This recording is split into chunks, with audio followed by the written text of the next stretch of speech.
आंदोलन करण्याचा अधिकार असताना त्या व्यक्तीला त्यांनी आंदोलन किती दिवसांचं करायचं, किती वेळेपुरतं करायचं हे ठरवणारे हे कोण? निर्णय हे त्रासदायकच आहेत. एकच दिवसाकरता तुम्ही त्या ठिकाणी निर्णय घेतला, मग न्याय नाही केला तुम्ही. आता त्यांना संधी मिळाली सरकारला आयती की चला गणेशोत्सव काळ आहे आणि यावेळी आपण जरांगेंना माघारी फिरवू शकतो. हो, अगदी बरोबर आहे.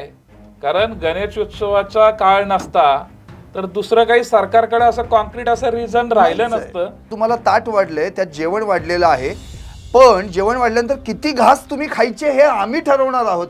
हा कसा काय प्रकार? त्याच्या पोटाची भूक भागेपर्यंत तो खाणार आहे ना. मुंबईला जायचं आणि आर या पारची लढाई लढायची, आता काहीतरी मिळणारच आहे आणि आता आपण ते घेऊनच येणार आरक्षण, अशा पद्धतीची लोकांची एक भावना झालेली आहे.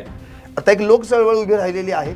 आता फक्त राजकीय इच्छाशक्तीची जोड त्याला लाभणं गरजेचं आहे. तर यासाठी असा कोणता सन्मानजनक तोडगा निघू शकतो जेणेकरून मराठ्यांना भविष्यात त्यांना आर्थिक उन्नतीसाठी ते उपयोगी ठरू शकतो? सरकार आत्ताच्या घडीला मात्र अत्यंत निस्तेज आहे आणि झोपेचं सोंग घेतंय का झोपलेलं आहे हे सुद्धा सांगणं कठीण आहे. की आरक्षण हा विषय एकदम जादूची कांडी नाही आहे की तो लगेच सुटेल.